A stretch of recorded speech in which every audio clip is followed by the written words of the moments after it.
भारत की ग्रामीण नीति में ना एक बहुत बड़ा, सच कहूं तो एक ऐतिहासिक बदलाव आने वाला है। पिछले 20 सालों से जो मनरेगा योजना चली आ रही थी, वो अब पूरी तरह से एक नए अवतार में हमारे सामने आ रही है। इसे कहा जा रहा है वीबी ग्रामजी 2025 एक्ट। अब ये बदलाव क्यों हो रहा है और इसका जमीनी असर क्या होगा, आज के इस एक्सप्लेनर में हम इसी को बिल्कुल आसान भाषा में डीकोड करने वाले हैं। इस थोड़े से जटिल लगने वाले कानून को आसानी से समझने के लिए हम लोकेश सर की एक मास्टर क्लास का सहारा ले रहे हैं। उनका जो करंट मुद्दे का अपडेट है ना, उसने इस पूरे भारी भरकम लीगल डेटा को इतने शानदार और लॉजिकल तरीके से स्ट्रक्चर किया है कि कोई भी इसे आसानी से समझ ले। तो चलिए बिना किसी देरी के इस नए कानून की गहराई में चलते हैं। सबसे पहले तो ये नाम समझते हैं। वी भी ग्राम जी का मतलब है विकसित भारत रोजगार एवं आजीविका मिशन ग्रामीण अधिनियम 2025। ये सिर्फ मनरेगा का नाम बदलना नहीं है, बल्कि पूरा सिस्टम ही बदल रहा है। इसका मकसद सिर्फ दिहाड़ी देना नहीं रह गया है, बल्कि गांव में पक्का बुनियादी ढांचा यानी परमानेंट इंफ्रास्ट्रक्चर खड़ा करना है, ताकि 2047 के विकसित भारत का विजन पूरा हो सके। फिलहाल इसे राष्ट्रपति की मंजूरी मिल चुकी है और बस इसके ऑफिशियल गैजेट में आने का इंतजार है। भाग 1, मास्टरी कोड को डिकोड करना। अब देखिए, इस पूरे कानून को दिमाग में फिट करने के लिए एक बड़ी कमाल की मास्टर की या ट्रिक दी गई है। बस ये 4 नंबर्स याद कर लीजिए, 125, 60, 4 और 2047। यकीन मानिए, ये 4 नंबर्स इस पूरे कानून की नींव हैं।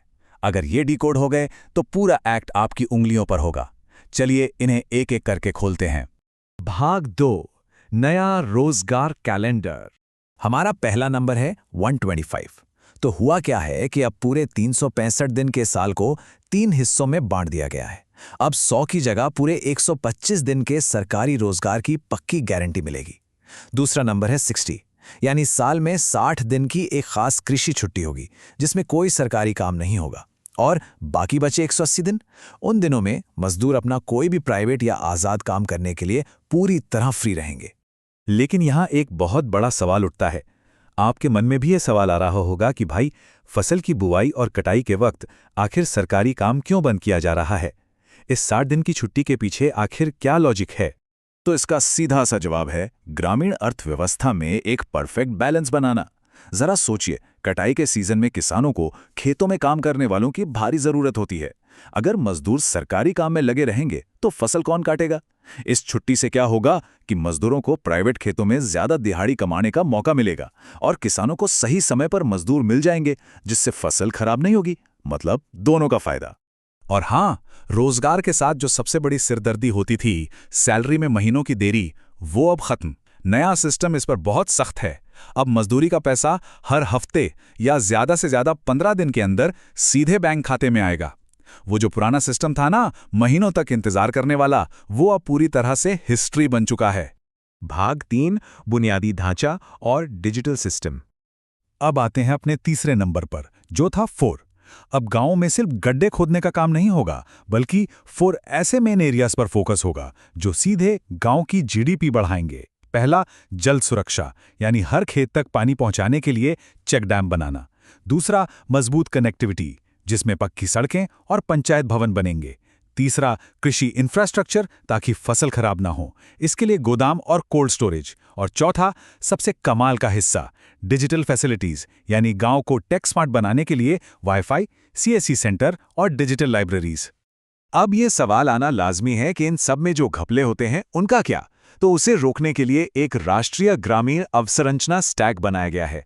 मतलब पूरे देश का डेटा, फोटो और लोकेशन ट्रैकिंग सब कुछ एक डिजिटल पोर्टल पर लाइव होगा। और सबसे अच्छी बात यह है कि अब फैसले ऊपर से नहीं थोपे जाएंगे। पंचायत खुद अपना 5 साल का प्लान बनाएगी। काम आपका, डिसीजन आपका, और केंद्र का पैसा सीधा और समय पर पहुंचेगा। भाग 4, महामुकाबला, मनरेगा बनाम वीबी ग्रामजी 2025। अगर हम पुराने और नए सिस्टम को आमने सामने रखें तो फर्क बिल्कुल साफ दिखता है। गारंटी वाले दिन 100 से बढ़कर 125 हो गए हैं। पहले खेती के लिए कोई छुट्टी नहीं थी, अब 60 दिन की पक्की छुट्टी है। पहले सारा फोकस सिर्फ शारीरिक मजदूरी पर था, अब पक्के डिजिटल और एग्री इंफ्रास्ट्रक्चर पर है। जहां पहले पेमेंट में अक्सर देरी होती थी, वहां अब एकदम सख्त 15 दिन की टाइमलाइन है। और कागजों वाली प्लानिंग की जगह अब एक सेंट्रलाइज्ड डिजिटल पोर्टल ने ले ली है। ये एक बहुत बड़ा पैराडाइम शिफ्ट है। भाग 5, विजन विकसित भारत 2047। अब बात करते हैं अपने आखिरी मास्टर की नंबर की 2047। ये कानून ना एक पूरी चेन बनाता है। 125 दिन की गारंटी से जेब में ज्यादा पैसा आएगा, 60 दिन की छुट्टी और जल सुरक्षा से खेती में क्रांति आएगी, और जब ये वर्ल्ड क्लास इंफ्रास्ट्रक्चर और डिजिटल सुविधाएं गांव में ही मिलेंगी तो लोगों को मजबूरी में शहरों की तरफ जो पलायन करना पड़ता है वो रुक जाएगा। यही सब मिलकर 2047 तक एक आत्मनिर्भर और सच में विकसित ग्रामीण अर्थव्यवस्था खड़ी करेंगे। भाग 6, परीक्षा का ब्लूप्रिंट। अब क्योंकि ये एक मास्टर क्लास है तो स्टूडेंट्स के लिए भी इसका सीधा इस्तेमाल है। मान लीजिए किसी कॉम्पिटिटिव एग्जाम में MCQ आ गया कि इस नए एक्ट में कितने दिन की गारंटी है, तो तुरंत वो मास्टर की याद आनी चाहिए 125/64। जवाब मिल गया 125।